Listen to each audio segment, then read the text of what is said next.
Olá, veja os destaques do portal da Assembleia.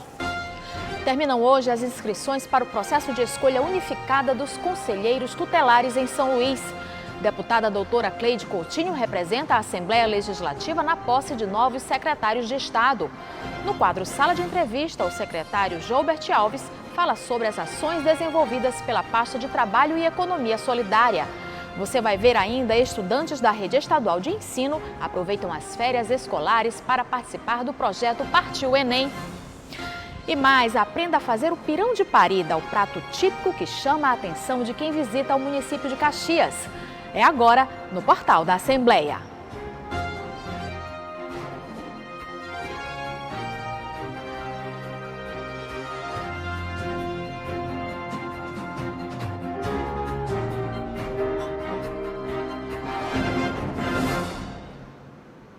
Terminam hoje as inscrições para o processo de escolha unificada de conselheiros tutelares em São Luís. A repórter Milena Dutra tem mais informações sobre o assunto. As inscrições para o processo de escolha unificada dos conselheiros tutelares de São Luís encerra hoje, dia 8 de julho. Elas podem ser feitas aqui na sede do Conselho Municipal da Criança e do Adolescente, que funciona na Avenida Beira-Mar, na Rua Parque 15 de Novembro, bem pertinho da Ponte de São Francisco. As atividades aqui, dia de segunda-feira, começam a partir das 2 horas da tarde, e encerram às 6 horas da tarde. No dia 6 de outubro, os novos conselheiros tutelares serão escolhidos por meio de voto secreto. Podem votar os eleitores de São Luís. Os conselheiros tutelares eleitos receberão um salário de R$ 2.554,90 e exercerão suas atividades em regime de dedicação exclusiva, segundo a legislação municipal. Só lembrando que os conselheiros tutelares são profissionais que atuam diretamente nas comunidades e têm o dever de zelar pelos direitos da criança e do adolescente. Em São Luís, são cerca de 10 áreas que existem conselhos tutelares, entre elas o centro, a área Itaquibacanga, a Alemanha, incluindo também a zona rural. Milena Dutra para a TV Assembleia. A Receita Federal liberou hoje a consulta para o segundo lote do Imposto de Renda à Pessoa Física 2019, além dos lotes residuais de 2008 a 2018. A consulta pode ser feita no site receita.economia.gov.br ou pelo Receitafone 146. Uma cerimônia no Palácio Henrique de La Rocque marcou a posse de novos secretários do governo do estado. A deputada doutora Cleide Coutinho representou a Assembleia Legislativa no evento. A deputada Cleide Coutinho representou a Assembleia Legislativa na posse dos novos secretários estaduais maranhenses. A solenidade foi realizada no Palácio Henrique de La Rocque. Cada vez eu admiro mais o nosso governador, porque ele sempre está periodicamente provocando, efetuando mudanças e sempre pensando no melhor. O governador Flávio Dino deu posse aos secretários e destacou a importância da mudança. Uma medida que tem uma dimensão interna de reorganização do governo, mas tem esse efeito de melhoria do desempenho, da eficiência de todos aqueles que nos ajudam e, portanto, esse é o principal ganho, na medida em que todos os cidadãos e cidadãs que nos assistem desejam e merecem um governo que consiga fazer mais, como nós buscamos todos os dias. Maico Pinheiro é o novo presidente do Instituto de Previdência. Anderson Lindoso, que era adjunto de Educação, vai ocupar a pasta da Cultura. Estava na Secretaria de Educação, cuidando do Escola Digna, da parte de infraestrutura do Escola Digna. E o governador convidou agora para que a gente assumisse a cultura no lugar de Diego Galdino, para dar continuidade ao trabalho brilhante que vem sendo feito na cultura, para valorizar ainda mais a nossa cultura e mostrar ainda mais o nosso Maranhão para o Brasil. Diego Galdino, que ocupava a Secretaria da Cultura, responde agora pela Secretaria de Governo. O secretário fez uma avaliação positiva na condução da pasta da Cultura. Que hoje eu saio feliz, saio com reconhecimento da população, onde eu vou na rua, todo mundo me agradece. Então esse sentimento é o que durará, deixará meu legado. E se Deus quiser, eu serei feliz também muito, como estou agora, da Secretaria de Governo. O ex-secretário de Governo, Antônio Nunes, vai ocupar agora a presidência da Maranhão Parcerias. O desafio é muito grande, porque de fato é uma empresa inovadora para o Maranhão, que visa trazer investimentos, já que através de parcerias público-privadas, bem como a gestão dos imóveis do Estado, para rentabilizar, monetizar e gerar receita, inclusive para o FEPA, para pegar os aposentados e para gerar riqueza para o Maranhão. O evento contou com a presença de servidores públicos e familiares dos secretários, deputados federais também participaram da solenidade. O governador Flávio Dino vem, ao longo desses 4 anos e 6 meses, de maneira permanente, aperfeiçoando a sua equipe, mexendo peças, né, para que, com a mesma equipe que ele tem, possa ir cada vez mais aperfeiçoando o desempenho geral do governo. Veja no próximo bloco, o secretário de Estado de Trabalho e Economia Solidária é o convidado do quadro Sala de Entrevista. O portal volta já.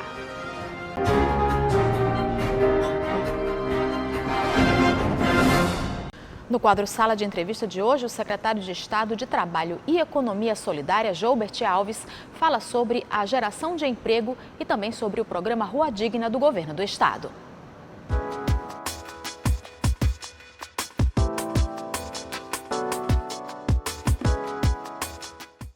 Olá, boa tarde. Saber que nós podemos contar com a sua audiência é sinal para a gente de orgulho e de uma renovação de satisfação sempre.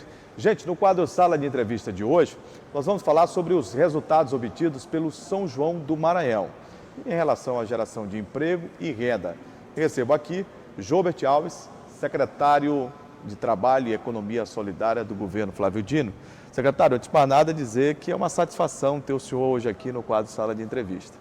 A nossa satisfação também é muito grande estar aqui mais uma vez na TV Assembleia, apresentando os resultados do nosso trabalho, do governo do Estado, de forma geral.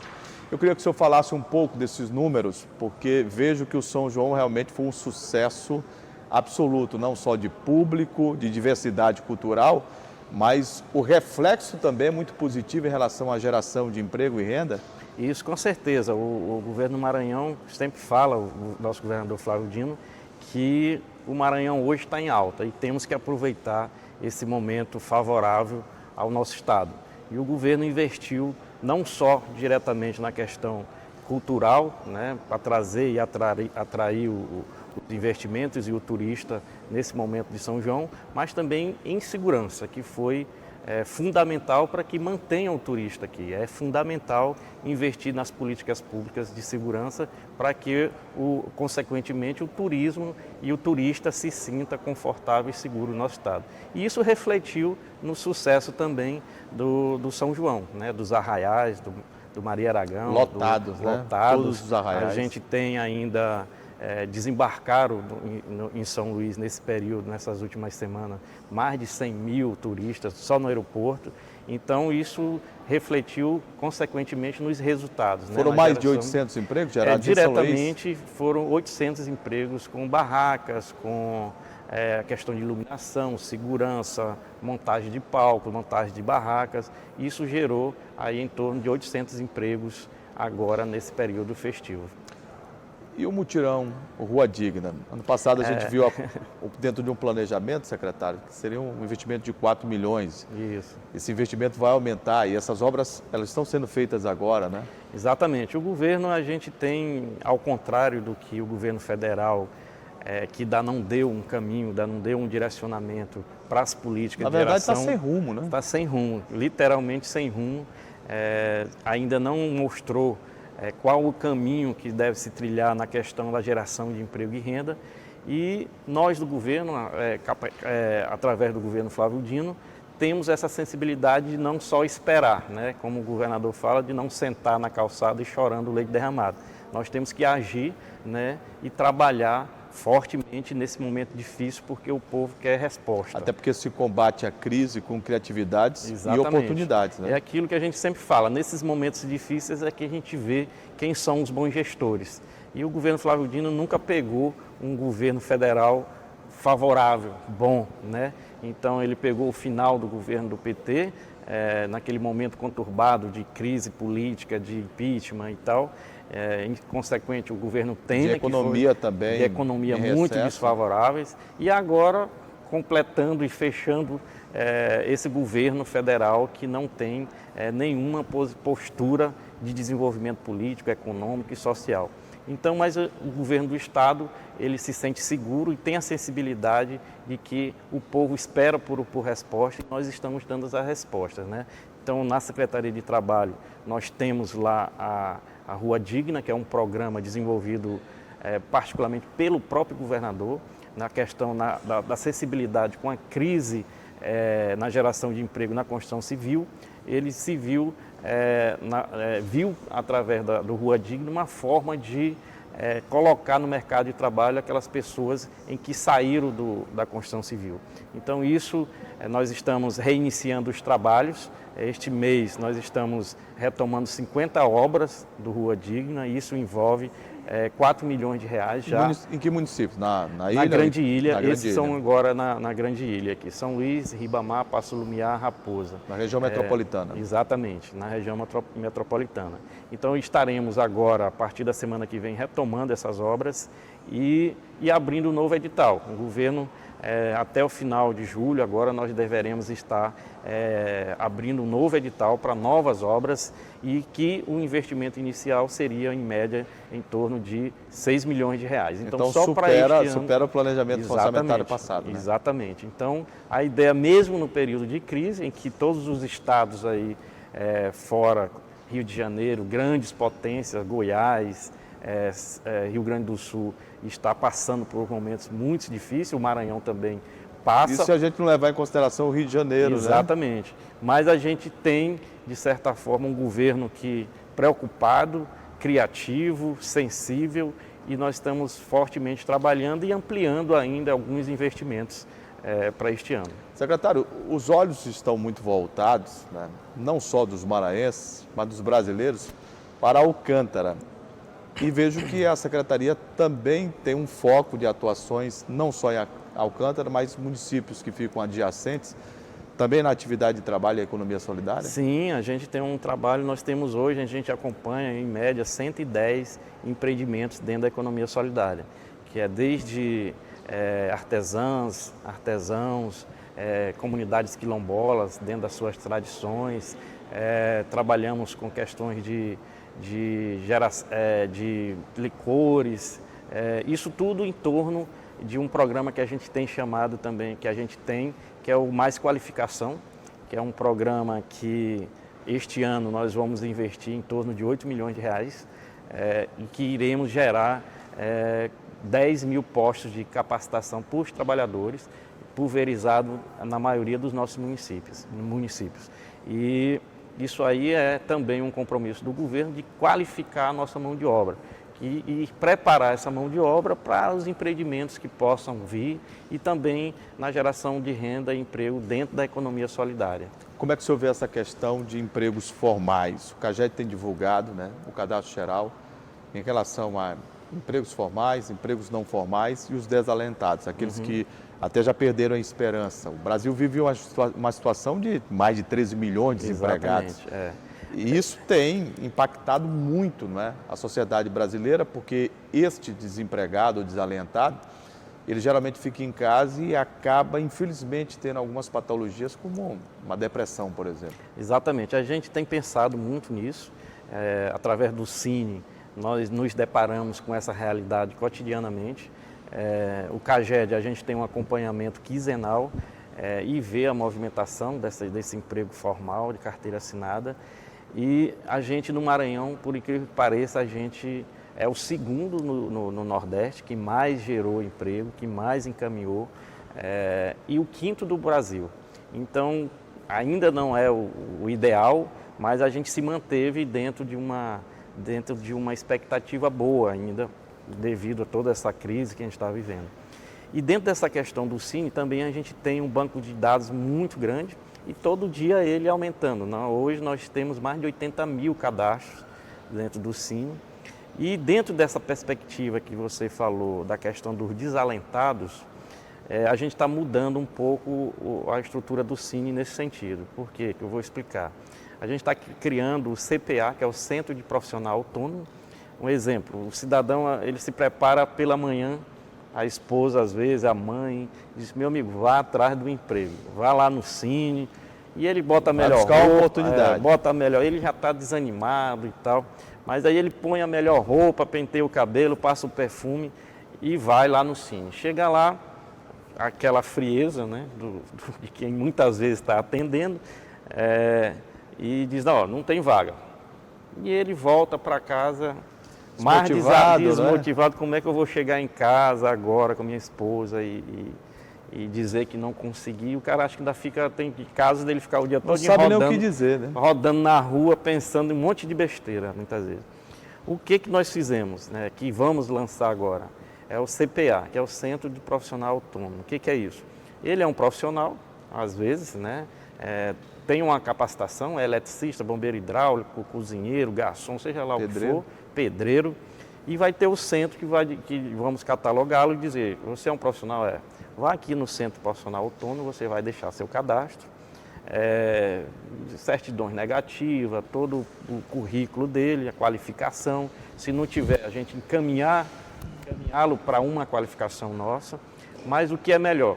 Ele volta para casa com o cadastro dele e nós estamos desenvolvendo um aplicativo que a gente chama lá de, fazendo comercial da Uber, o Uber de serviço, né, em que ele vai estar no nosso banco de dados do Cine e da Secretaria de Trabalho, em que o senhor, qualquer cidadão, pode entrar naquele site e naquele aplicativo e requisitar o serviço dele. Você quebrou a torneira em casa, quer fazer a troca da torneira, quer trocar a tomada, quer fazer... Já entra no aplicativo? Entra no aplicativo. Porque às vezes a gente diz assim, tem tanta gente aí que é pedreiro, mas a gente às vezes pergunta para o amigo, rapaz, tu conhece um pedreiro bom? É verdade. Tu conhece um eletricista e tal?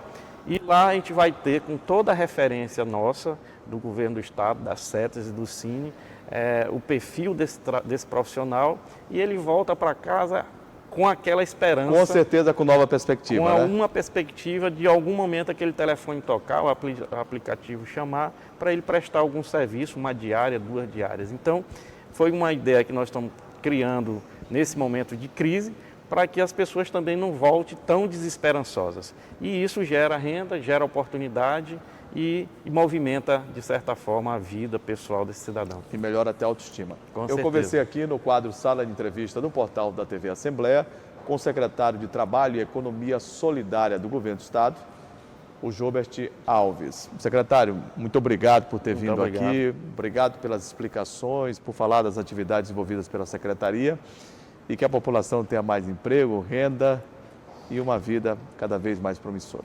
Esse é o nosso objetivo, a gente tem se esforçado bastante, tem muita sensibilidade, sabe das dificuldades que o país passa, que o Estado passa, mas nós sempre buscando alternativas para que a política pública chegue da melhor forma possível a quem realmente precisa e que o trabalho, aquele chavão que existe, é que dignifica o homem, né? Então, nós estamos empenhados nesse sentido de buscarmos alternativas para abrir mais postos de trabalho, buscar alternativa para a geração de renda. Muito obrigado. E eu fico por aqui com o quadro Sala de Entrevista, mas não saia daí. Após o intervalo, estará de volta o portal da TV Assembleia com as principais notícias do nosso estado. Gente, é bom ficar ligado.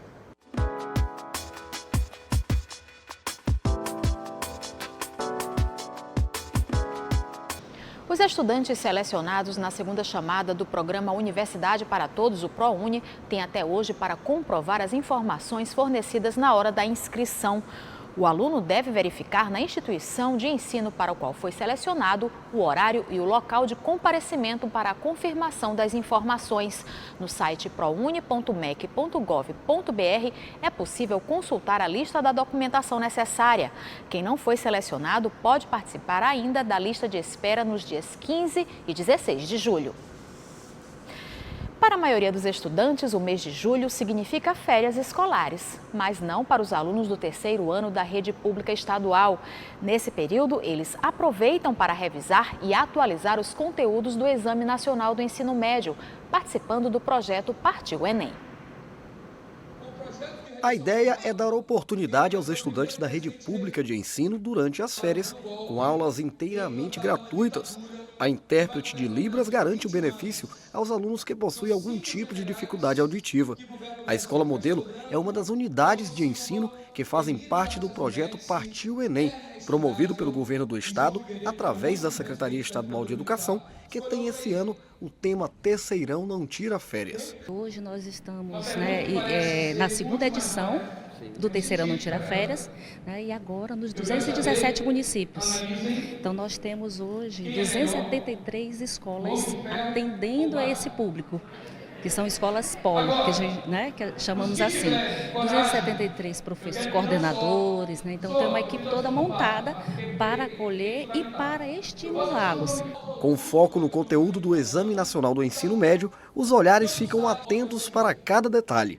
Toda a informação do professor é valiosa para quem quer se sair bem nas provas. Muito interessante essa dinâmica, porque em vez dos alunos ficarem nas suas casas, nas férias, eles podem vir e ter um apanhado maior sobre as matérias que cairão no Enem. Para participar dos preparatórios, os estudantes abriram mão de quase todas as suas férias e foram incentivados pela equipe das escolas públicas do estado. Por aqui tem sido assim, turmas cheias.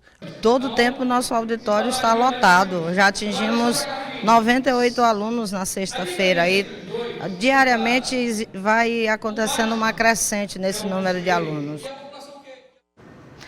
O Maranhão é cheio de belezas e encantos e um dos atrativos está na culinária. No município de Caxias, por exemplo, quem visita a cidade não pode deixar de conhecer a história da literatura ainda muito presente e nem deixar de saborear o típico pirão de parida, que dá água na boca nos caxienses e nos visitantes. E eu fui acompanhar de perto o passo a passo do preparo dessa deliciosa iguaria.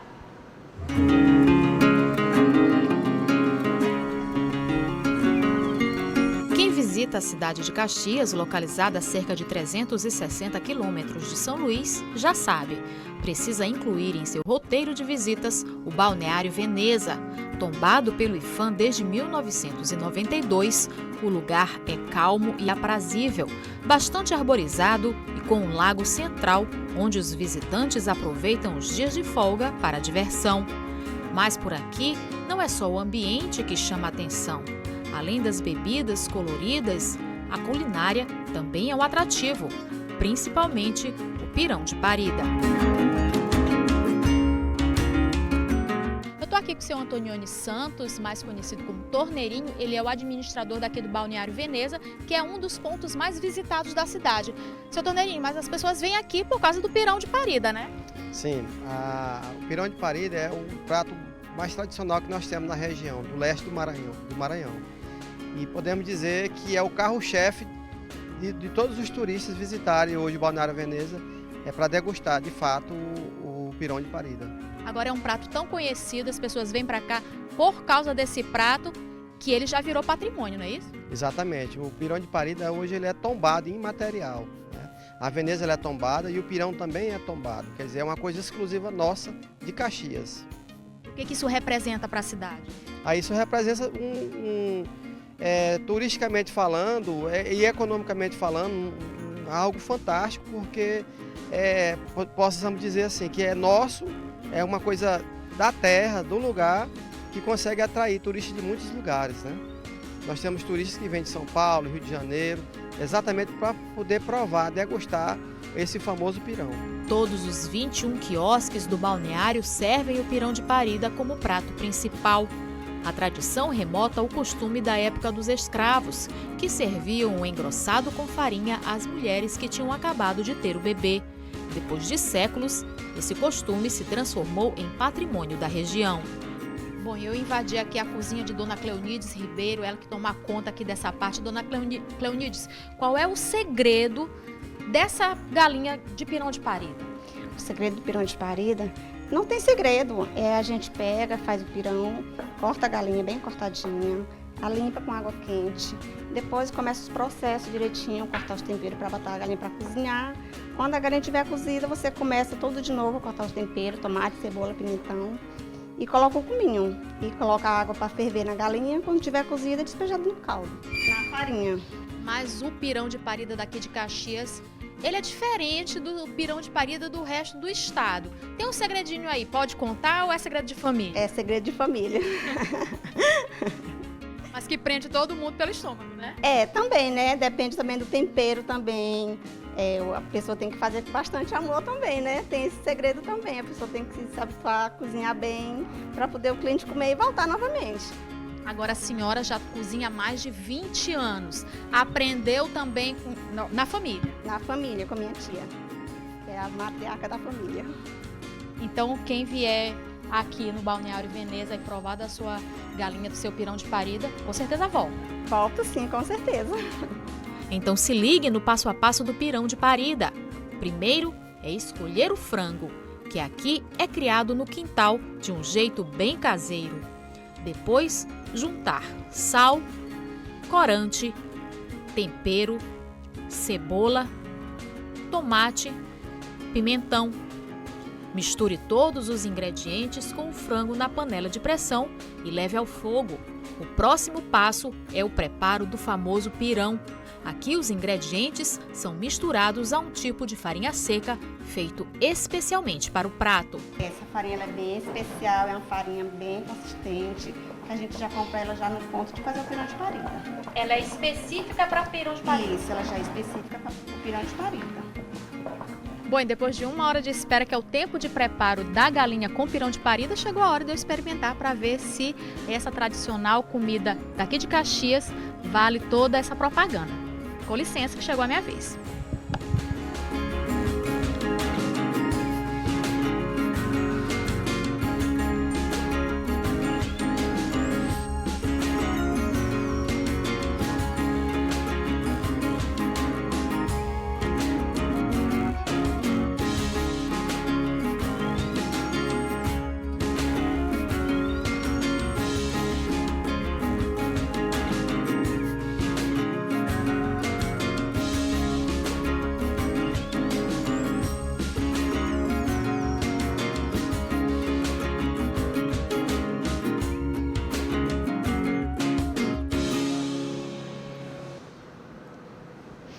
E o Portal da Assembleia fica por aqui. Para rever a entrevista e as reportagens de hoje, acesse o site al.ma.leg.br/tv. Para você, uma ótima tarde e até amanhã.